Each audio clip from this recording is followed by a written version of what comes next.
सरस्वती माता की, श्री श्री पंचमी की, बाघ देवी की समवेत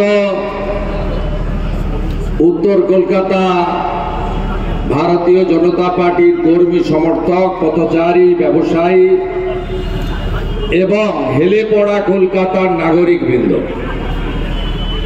आपनादेर प्रत्येकके भारतीय जनता पार्टी पक्ष থেকে কলকাতা হাইকোর্টের কৃপাতে মাননীয় মনোজ বার্মা তার নেতৃত্বে কলকাতা পুলিশের চরম বাধা দানের পরেও যে সভাতে উপবিষ্ট হয়েছেন তার জন্য ধন্যবাদ অভিনন্দন জানাই। কর্মসূচি করার জন্য সব কর্মসূচির জন্যই আমাদের হাইকোর্টে যেতে হয়। বিরোধী দল নেতার তো ৭৪ বার হয়ে গেল ২১ সাল থেকে। ছোটখাটো কর্মসূচি করলেও যেতে হয় আমাদের হাইকোর্টে।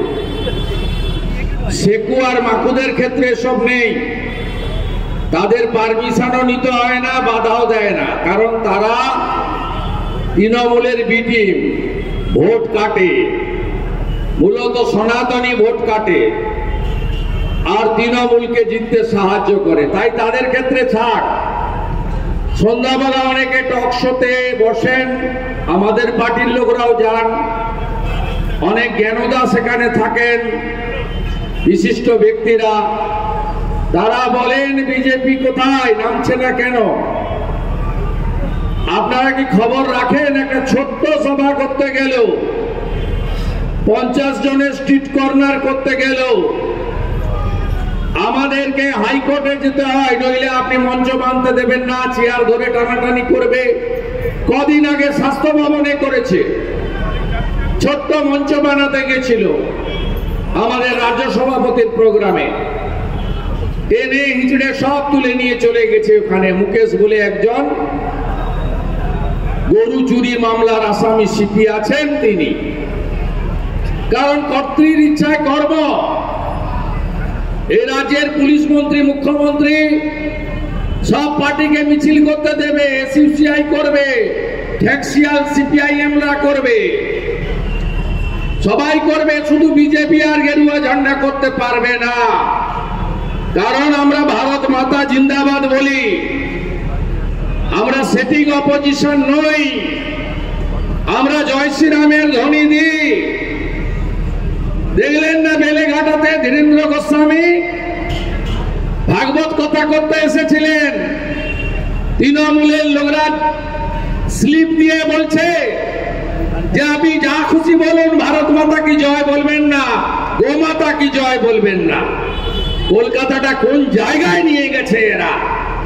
হাইকোর্টে আমাদের গেলেন কালী খটিক, এসসি মোর্চার প্রেসিডেন্ট, নর্থ ক্যালকাটার এখানকার তাজা নেতা, হকারদের জন্য অনেক লড়াই করেছেন, এখানে গরিব মানুষের জন্য লড়াই করেছেন, ধর্ম বর্ণ নির্বিশেষে লড়াই করেছেন। তিনি হাইকোর্টে গেলেন, কলকাতা পুলিশ রাজ্য সরকারের লয়ারদের নামিয়ে দিল, দিয়ে বলল দিনের বেলা করা যাবে না।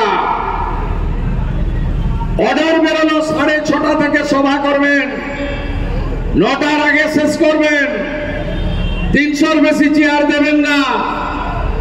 এমনকি এই যে লালবাড়ি, এখানে এখনো কিছু চোর বসে আছে হয়তো শোনার জন্য, কাঠমানিরা, যারা বলেন আমরা এতদিন শুনে এসেছি প্রাচীন বাড়ি, ঐতিহ্যের বাড়ি, রাজবাড়ি,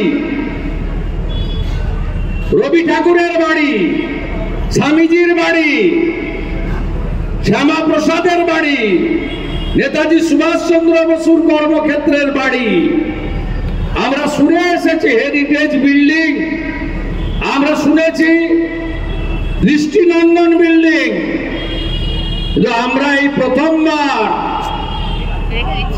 কলকাতার মহানগরিক ছাপ্পা মেরে চেতলা থেকে জেতা মুখ্যমন্ত্রীর আলালের দুলাল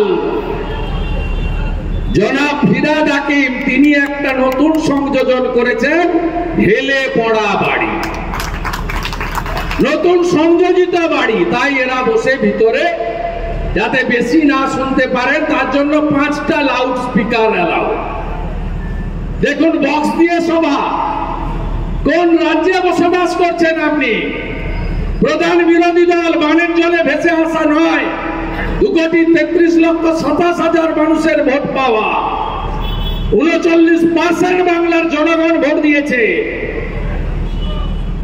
এই এত বড় একটা পার্টি, বিশ্বের সর্ববৃহৎ পার্টি, 15 কোটির বেশি মেম্বার, রাজ্যে 50 লক্ষ মেম্বার বিজেপির মেম্বারশিপ নিয়েছে। সেই পার্টিকে সভা করতে হবে বক্স দিয়ে। 300 বেশি চেয়ার পাতা যাবে না, 6:30টার আগে সভা করা যাবে না। আমি হাইকোর্টকে ধন্যবাদ, তাদেরও পুলিশের কথা শুনতে হয়। তারা পুলিশের কথা শুনেছেন, কিন্তু আলটিমেটলি সংবিধানে গণতন্ত্র মেনে, বহুদলীয় গণতন্ত্র মেনে, শাসক থাকলে বিরোধী থাকবে, আমাদের বলার সুযোগ করেছেন। পাচ্ছি না, তাদেরকে বলি বিজেপিকে আন্দোলন এবং প্রতিবাদ করতে সরকার কিভাবে বাধা দেয়। আজকের এই কর্মসূচির কলকাতা হাইকোর্টের রায়টা শুধু পড়ে দেখবেন, কোন রাজ্যে আপনি বসবাস করছেন। আমি ধন্যবাদ জানাই তমগ্ন ঘোষকে। আমাদের এই জেলার প্রাক্তন সভাপতিরা আছেন, বর্ষিয়ান শিবা